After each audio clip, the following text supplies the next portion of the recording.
Hello everyone, and welcome to another very beautiful chess game of Paul Morphy. And in this game, Paul Morphy has the white pieces, and his opponent is Charles Henry Stanley. And Stanley was one of the strongest players in the first American Chess Congress. And in 1839, Stanley defeated Howard Stanton and drew against strong players like Lowenthal and Pierre Saint-Amand. So Charles Henry Stanley was regarded as one of the strongest players in New York at that time.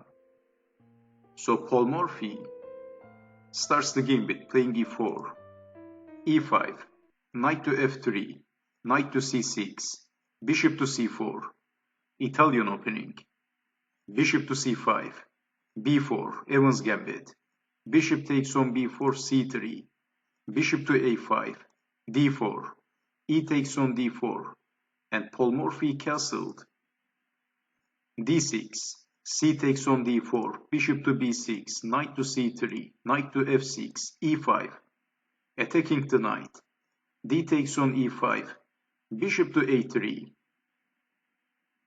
bishop takes on d4, and Stanley captures another pawn, and Paul Morphy is 3 pawns down.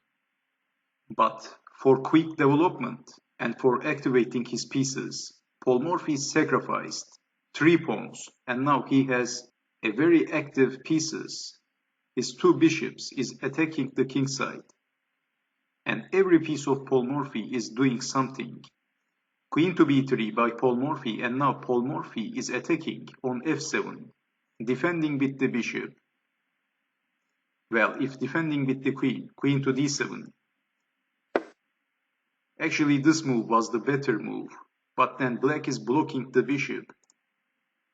So we have bishop to e6, blocking with the bishop, and then Paul Morphy captures the bishop, f takes on e6, queen takes on e6, check, only logical defense, knight to e7.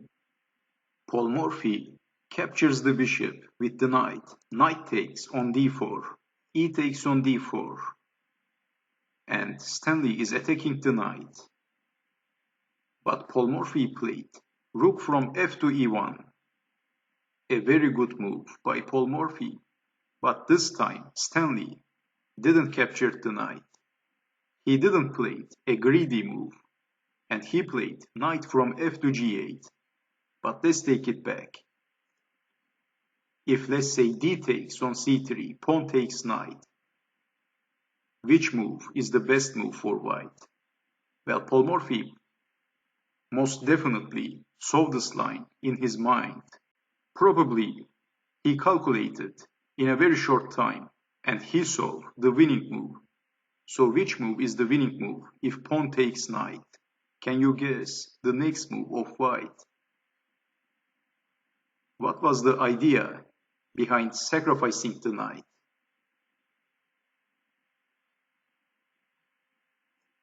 Well, the winning move is rook from a to d1, and Paul Morphy saw this move in his mind, and after this move, black is losing, completely losing, and there is no hope for black. There is forced checkmate. So if, of course, saving the queen, queen to c8, then queen can capture the knight with checkmate. This is checkmate. So black can't save the queen. But let's say if knight to d7, then bishop takes on e7. And of course, if saving the queen, then bishop to c5, check, king to d8, queen to e7, that's checkmate. So maybe knight to f8, then rook takes queen, rook takes rook, bishop takes knight, king takes on f8, queen to e7, king to g8, queen takes rook. This is all over for black, and also blocking with the knight. Knight from f to d5 is not working because of the obvious move. Rook takes knight, and if queen takes rook, queen takes knight. That's checkmate. What a desperate, hopeless position for black. And what an incredible move by Paul Morphy. Paul Morphy played rook from f to e1, leaving the knight. That's why he is sacrificing the knight in order to open this deadly d-file. But Stanley is not falling into a trap, so he played knight from f to g8. Paul Morphy played knight to d5. So the pressure is on e7, queen to d7. Stanley wants to exchange the queens. Paul Morphy captures the knight with the bishop, and now Paul Morphy is a piece up. Queen takes queen, rook takes queen, king to d7, attacking the rook, rook from a to e1, defending the rook, rook to e8, rook 6 to e4, c6, attacking the knight, and Stanley is getting back the material. Paul Morphy captures the pawn, rook takes on d5, check, king to c6, rook to d6, king to c7, rook to c1, king to b8, bishop to h4, knight to h6, and Paul Morphy played bishop to g3. So Paul Morphy played the most accurate move. And what is the threat in this position? Well, if let's say knight to f5,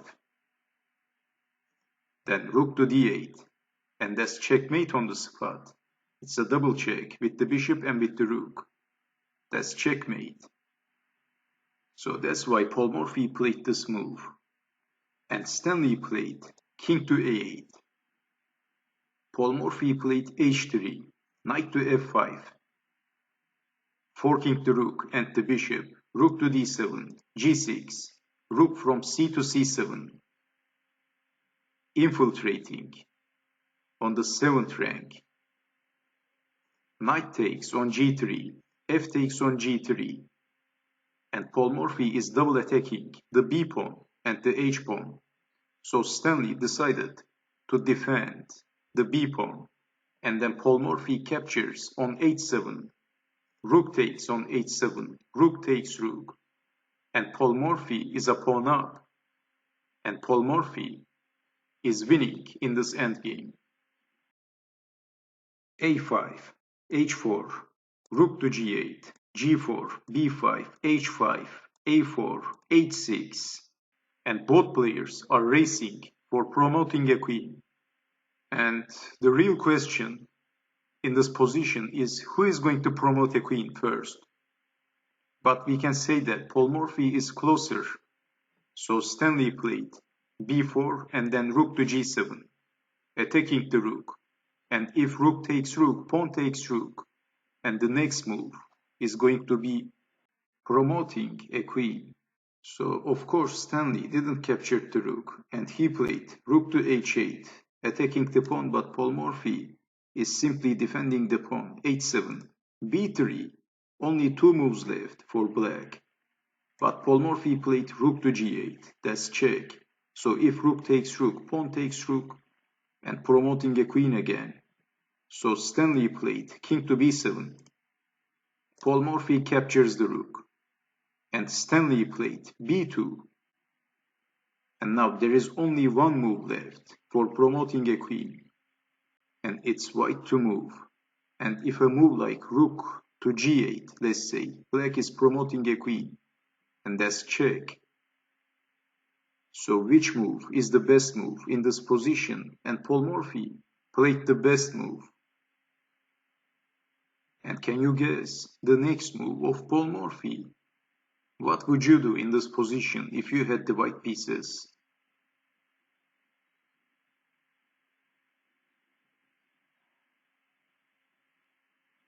Well, Paul Morphy played rook to b8, sacrificing the rook, and Stanley captures the rook. So if, let's say, king to somewhere else, rook takes pawn, Stanley captures the rook with the king.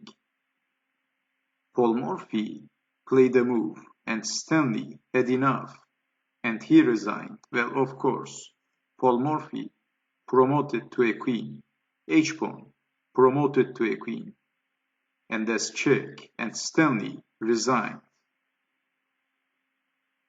Well, the only possible continuation is king to somewhere else, and then queen takes on b2.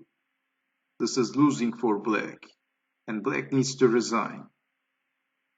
So that's why, after Paul Morphy promoted to a queen, this is all over for Stanley. And it was a very beautiful chess game. I personally enjoy Paul Morphy's longer games. And normally Paul Morphy beats his opponents in the middle game, or sometimes in the openings. He was beating his opponents when he was playing with the knight odds or with the rook odds easily in the middle game.